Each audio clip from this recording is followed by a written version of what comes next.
My name is Cesar Mendoza. I'm a second grader in Miss Nina's class. I absolutely love to read books. My favorite books are from the Goosebumps series by R. L. Stein.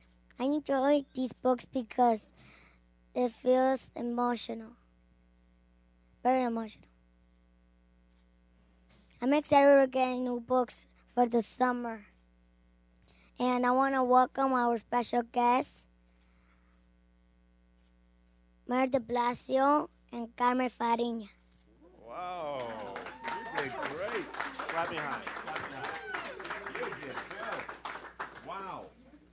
Wow. Cesar, great job. Give him another round of applause, everyone. Wow. Cesar's going to be mayor one day. I'm impressed.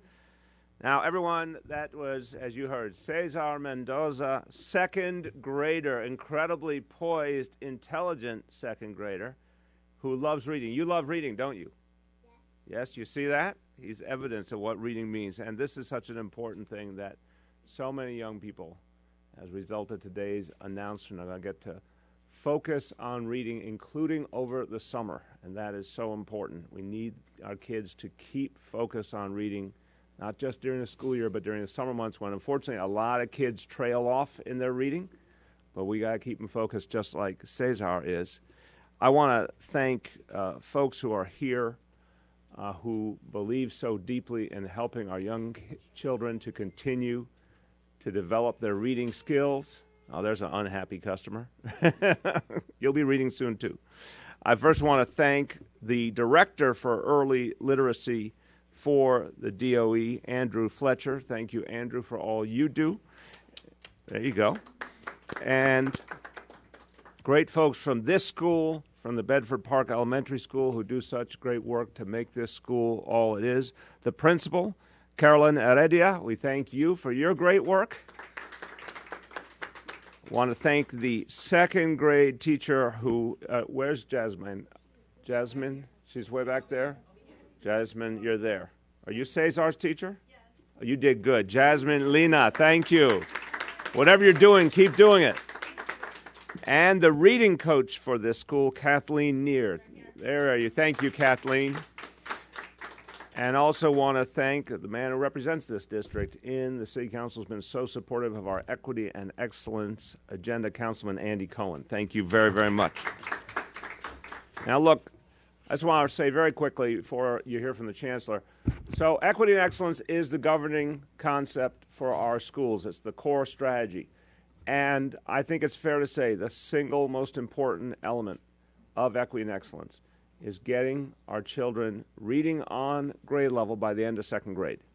This is, to me, the core of what we are devoting ourselves to going forward. Now, I am blessed to have a real educator as chancellor. And when we talked about this vision, we asked the simple question, what would have the biggest impact on the most kids for the long run? And I asked the chancellor to think about this with no regard to what have been the limitations of the past. The sad fact is, even though this is the greatest city in the world, we tolerated, as a society, we tolerated reality where so few kids were on grade level reading by the end of second grade. When we came into office here, it was under 30% of our kids. It doesn't make sense. We're the greatest city in the world. We are one of the richest cities in the world. We have so much talent. How on earth were fewer than 30% of our kids reading on grade level? And I talked to the Chancellor and her team as we were developing the Equity and Excellence vision. And I said, again, let go of the past, let go of any of the boundaries we used to think were holding us back. What would you do if you could do anything? What would you do to change our schools? And the Chancellor immediately keyed in on the importance of getting kids on grade level by the end of second grade. And then we developed the tools to do it. And we knew it would not be easy. This is going to be a very, very difficult mission, but it's the right mission. And we have been putting in the investments and the tools to make it work. And part of what I will say, because I listen very carefully when you have an expert, it's good to listen to your experts. Chancellor is, I think I used the word appropriately, slightly obsessed about summer and what happens in summers and the need to keep continuity in education. And that leads us to today, because we know that we will be able to advance this vision around literacy if we focus on summer as well. So I said when we came into office, it was under 30% of our kids reading on grade level. It's now 41%. That's real progress, but we have to go faster and farther, and summer is a crucial piece of the equation.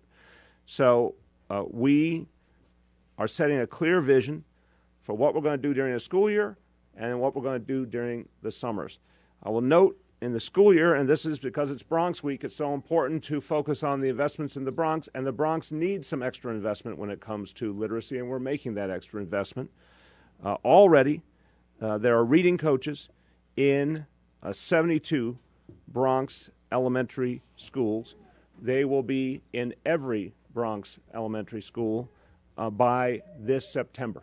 So the reading coaches who go into the school and help every teacher to focus on literacy and to work with every child, they'll be in every school in the Bronx by this fall. That's the core of the strategy. But the summer piece is what we're announcing today. Free books for summer reading. We need our kids to read. Some families have a lot of books around, some don't. We want to even up the score. We want every child to have that opportunity, regardless of their family's economic situation or how much education previous generations have had. We want to make sure books are available in the home. So for kindergarten children, first grade children, second grade children, we will be providing 29,000 kids with free books for this summer. And that means 10 to 12 books each. So that's enough for each child to read about a book a week and stay focused on the development of their literacy skills. This makes all the difference in the world. It means that these young people will come back in September and they wouldn't have skipped a beat. And I know parents are going to be really enthusiastic to have this wonderful resource for their children. And once again, it is absolutely for free for all 29,000 kids who are going to benefit. And now it's my great pleasure to introduce the captain of the ship who has been leading the way on this strategy, our Chancellor, Carmen Fariña. I don't mean to point it out, but Caesar actually did a better job pronouncing my name. I want to say clearly that we're almost beyond where we need to be, because Caesar is not only on grade level, reading Goosebumps, he's beyond grade level. He's actually on a third grade level with reading that book, so congratulations. We've certainly are encouraging parents to use the public libraries, but by having your own book in your home, it means that if you're traveling, if you're going someplace, you can take the books with you.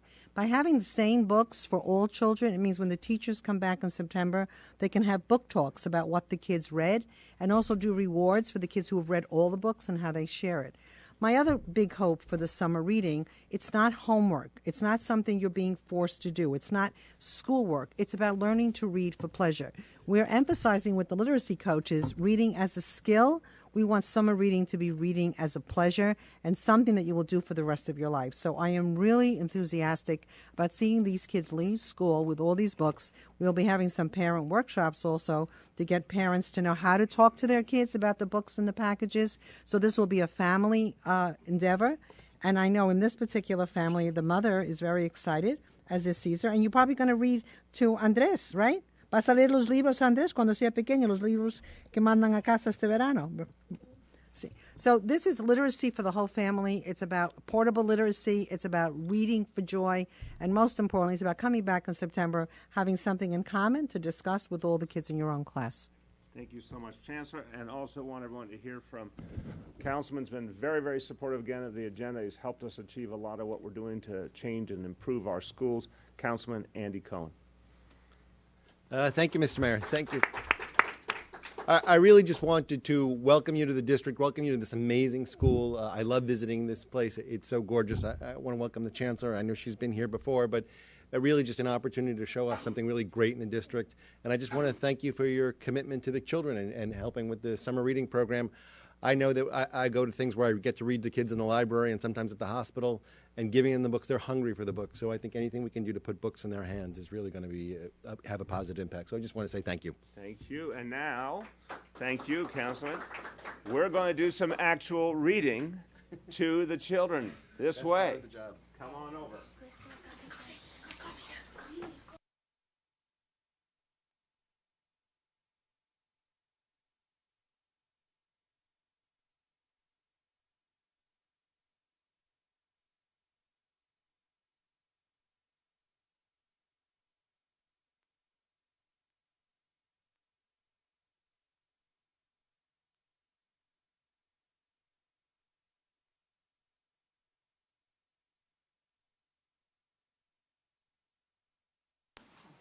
All right. So, I like your uniforms, guys. Thank you. Excellent. All right, this is like the best behaved class in all of New York City. All right, so, ready for a story? Yeah. All right, so, I want you to know, this is a Curious George story. Who's read a Curious George story before? Raise your hand. Almost everyone, okay. Now, I don't know about the Chancellor. Do you know what the Chancellor does, by the way? Who knows what the Chancellor, what does the Chancellor do? She makes rules in New York City. She makes rules in New York City. The schools. The schools. What does she do for the schools? She makes the rules. She makes the rules. She's in charge of the schools.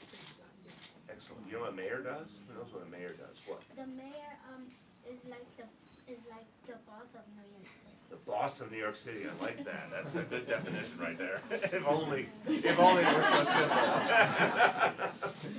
All right. So you're right. The Chancellor runs all the schools in New York City, and the mayor runs the government, working with the city council. All right. Thank you. Give a round of applause.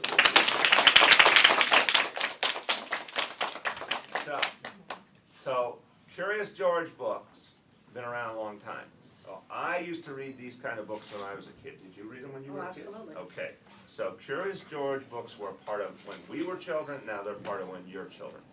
This one is called Curious George at the Baseball Game. Okay. Who here plays baseball? Who plays baseball? Who watches baseball? All right, good. I like that. Now, so I think most people are going to understand this story really well. So, here we go. Now, this place, where there's a place called Mudville Field. So this is happening in a town called Mudville. Okay? Some point in your life, you're going to learn more about Mudville. It's an important part of American history. So this story begins. Here's George, and here's George's friend who always wears a yellow suit. This is George. He was a good little monkey and always very curious. Today, George and the man with the yellow hat were going to the ballpark to watch a baseball game. George couldn't wait to see what it would be like. Has anyone ever seen a monkey attend a baseball game? No. A monkey attend a baseball game? No. Okay, has anyone seen a monkey live? At the zoo, have you seen a monkey? Yeah. All right. At the Bronx Zoo, did you go to the Bronx Zoo? Yeah. All right, excellent. But it would be pretty funny to see a monkey at a baseball game, wouldn't it? All right. That's silly. That is silly. But the players are really happy to have a monkey there. So it says, at the baseball stadium, the man with the yellow hat introduced George to his friend, the head coach of the team. The team was called the Mudville Miners. He had arranged for George to watch the game from the dugout. Who knows what a dugout is? Dugout, what's a dugout? No one knows? Okay, you see here? This is where the players are, when they're not on the field, they're in the dugout. It's like the place where they wait before they play and before they go up to bat and all. So, they arranged for George to watch the game from in the dugout. What a treat. George got a miner's cap to wear, and then he sat on the bench with the players, and he felt like part of the team. The players cheered when the Miners hit a home run, and George cheered too. The players groaned at a Miners strikeout. Let me hear you groan. Groan. No, don't say groan. I want to hear you make the sound. What's it like when you make a sound of groaning? Very good. So the players groaned, and George groaned too. Hold on. There we go. Then George noticed one of the minors' coaches making funny motions with his hands. He touched his cap. He pinched his nose. He dusted off his shoulder. Thought George. Maybe this was another way to cheer on the team. Anyone watch baseball and you see them doing all these things? Yeah. What are they doing? What? When they're doing that, I think they're like getting ready to like. Getting ready to bat? Okay, that's close. You're getting close. What are they doing? Cheering. What did you say? Cheering. Cheering. Cheering? Good question, but no, it's a little different. I'll give one more. When you see one of the people on the team doing things like this, what are they trying to tell another member of the team? Pray. Praying? They could be praying too. Get ready. They're telling them, I'm going to tell you, they're giving them a signal. They're sending a signal. They've got a special code they use. Like if they want someone to steal a base, or if they want a player to hit to one part of the field or another, they've got a special code that they do. And only that team knows the code. So next time you watch a baseball game, right, you're going to see them doing all sorts of things. They do different signals. They do like things like this. They do all this to send a secret code. Just the players of that team know what the code is. Okay? So George doesn't understand it's a code. He thinks it's some way of cheering. So George decided to make some hand motions too. He tugged at his ear. He rubbed his tummy. He scratched his chin.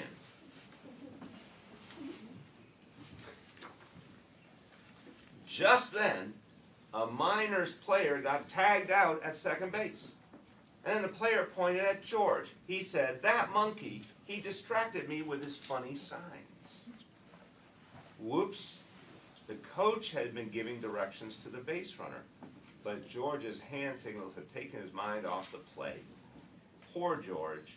He had only been trying to be part of the team, and instead, the miners lost a chance to score. They don't look happy with George, do they? No. Okay. And now, Chancellor Fariña will take over. You realize that George gets in trouble in every book about George, right?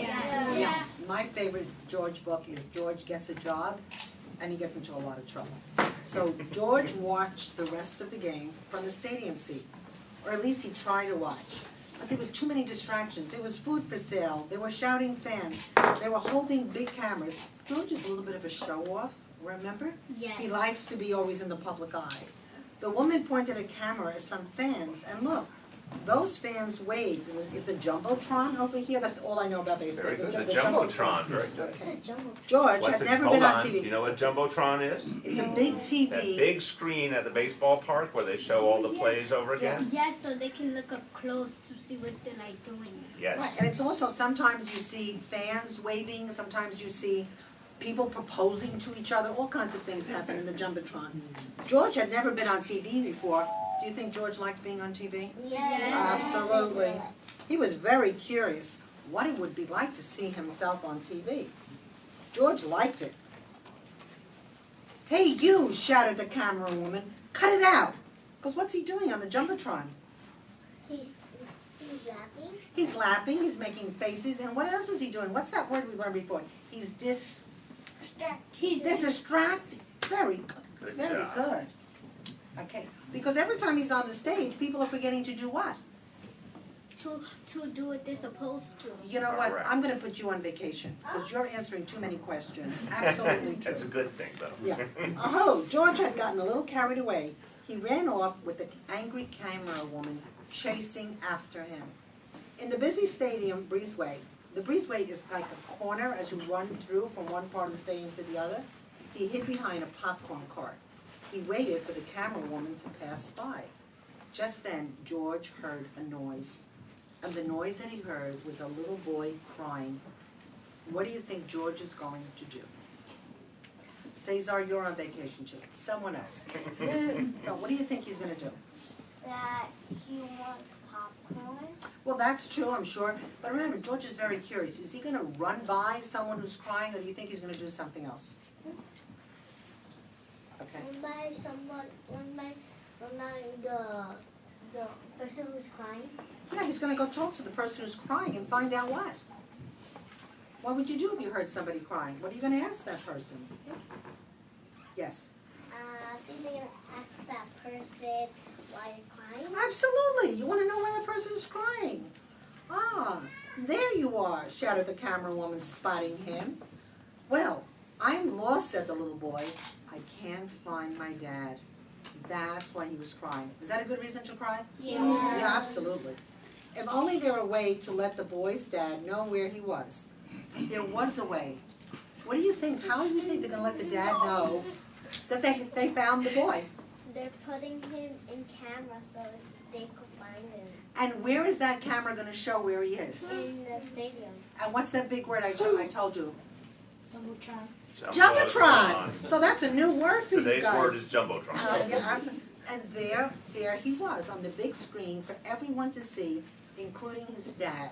So the dad sees and who else is going to be on the Jumbotron, and who else is going to see? Curious George. And who do you think is looking for Curious George? Dad. Yeah, his dad, the man in the yellow hat. I still remember the man in the yellow hat. Within minutes, the boy and his father were together again, and the boy's father said what? What do you think the boy's father said? Where were you this whole time? Yeah, and also, thank you, thank you, thank you. Okay? Because he found his lost boy. And then the camera woman shrugged and said, well, don't thank me. She said, it was this little fellow, meaning Curious George. George was the star of the day, like he always likes to be. Show off George saved the day, okay?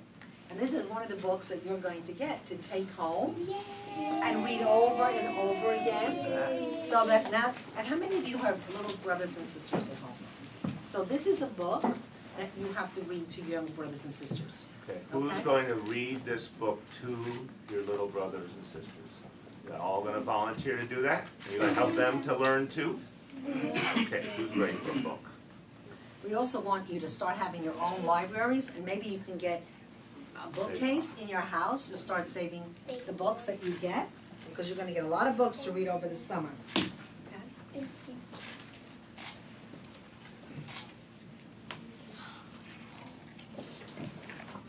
For you. There you go, sweetheart.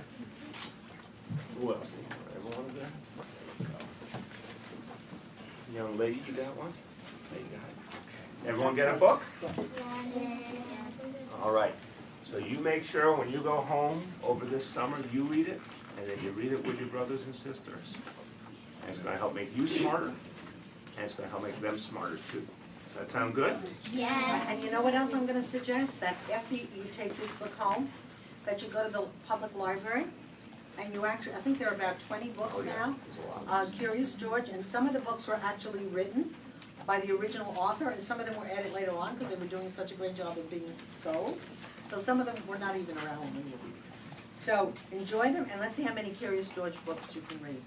So did you like this book? Yes. All right. You guys are good. You guys are doing a great job. What? Like at home when I go on the TV, I also watch Curious George because my baby brother. He likes Curious George? Yeah. So then it's good to watch on TV, but it's even better to read the book. So he's gonna get so happy when I have the book. He's going to get so happy because he will enjoy the book too. What's your name? Amoy. Amoy, how do you spell it? A-M-O-I. A-M-O-I. Beautiful name. All right, everyone, make sure you share the book at home. And I think Carmen's right. Go to the library. If you like this book, or there's any book you like, go to the library and you can get more by the same author.